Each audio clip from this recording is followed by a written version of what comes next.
दोस्तों, सीरियल पति ब्रह्मचारी के आज के एपिसोड में हम दो महा ट्विस्ट के बारे में जानेंगे जो कि बहुत ही इंटरेस्टिंग और मज़ेदार है। लेकिन एक को लोग ट्रबल कर रहे हैं। तो चलिए देखते हैं आज के एपिसोड में क्या होता है।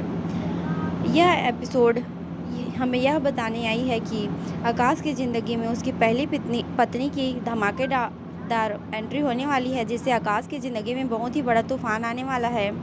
एक हादसे के बाद सबको लगा था कि उसकी पहली पत्नी अब इस दुनिया में नहीं रही, लेकिन सच हमेशा छुपा नहीं रहता। असल में वो जिंदा थी, सिर्फ उसकी याददाश्त चली गई थी, इसलिए वो वापस नहीं आ सकी।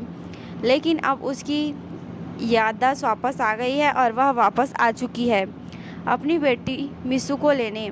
वो सीधे आकाश के घर ढूंढते हुए ईसा के पास पहुंचती है। दरवाजे पर खड़ी होकर पूछती है, यहाँ आकाश रहता है और तुम कौन हो? बोलती है ईसा। ईसा हैरान रह जाती है, उसे समझ नहीं आता कि यह औरत कौन है और आकाश के बारे में इतना कैसे जानती है। लेकिन तभी उस औरत की नज़र मीसू पर पड़ती है और अगले ही पल वो दौड़कर उसे गले लगा लेती है। वो पल सब कुछ बदल देता है। कुछ देर बाद वो सच्चाई सामने आती है, जिसे सुनकर ईसा के होश उड़ जाते हैं। मैं आकाश की पत्नी और मीसू मेरी बेटी है। ईसा सन्न रह जाती है, लेकिन इसी के साथ उसके दिल में एक राहत भी आती है। अब मीसू को उसकी असली माँ मिल गई थी। ईसा उससे सब कुछ बता देती है, आकाश का असली चेहरा, उसकी हरकतें, उसका जुल्म। और मीसू भी अपनी माँ को सच बता देती है कि कैसे ईसा ने उसका ख्याल रखा और कैसे वो यहाँ दुखी थी। यह सुनकर आकाश की पत्नी का गुस्सा फूट पड़ता है। वो वहीं बैठकर आकाश का इंतज़ार करने लगती है। तभी घर में आकाश की माँ आती है। जैसे ही वह उसे देखती है, उसके होश उड़ जाते हैं, क्योंकि वह जानती है यह औरत सिर्फ जिंदा ही नहीं बल्कि खतरनाक भी है। और फिर आकाश घर लौटता है। अपनी पत्नी को जिंदा देखकर वो चौंक जाता है।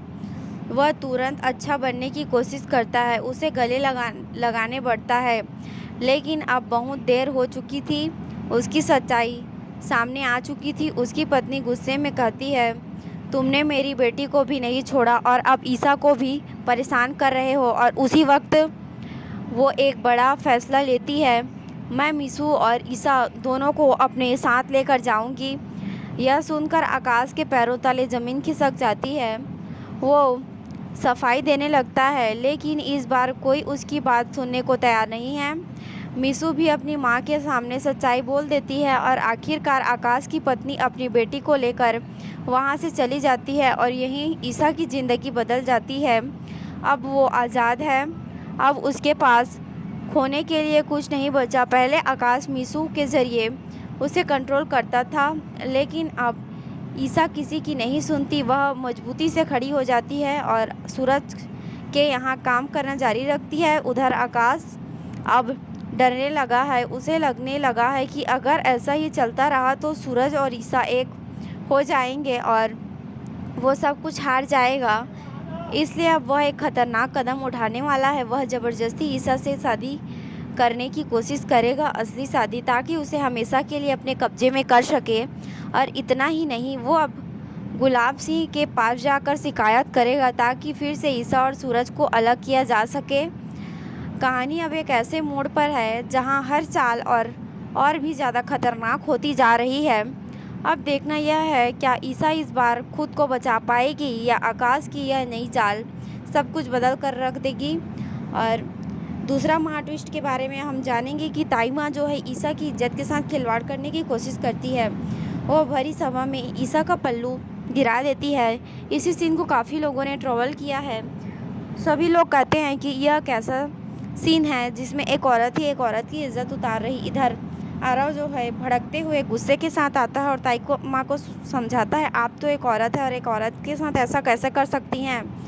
ये मेरी बहन और मैं अपनी बहन के साथ ऐसा कुछ भी नहीं होने दूंगा।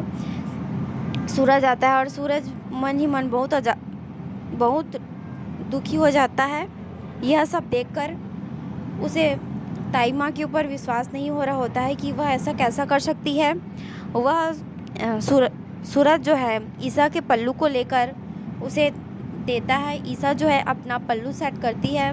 ईसा बहुत रो रही होती है और इतने सारे लोगों के बीच वह कमज़ोर महसूस कर रही होती है। और आगे हम देखते हैं कि सूरज जो है ताई माँ को समझाता है और सूरज जो है एक लाल चुनरी लाकर ईसा को उससे ढकता है, जिससे ईसा जो है अच्छा फ़ील करती है, उसे अच्छा महसूस होता है। और यहीं पर इस एपिसोड की एंडिंग होती है।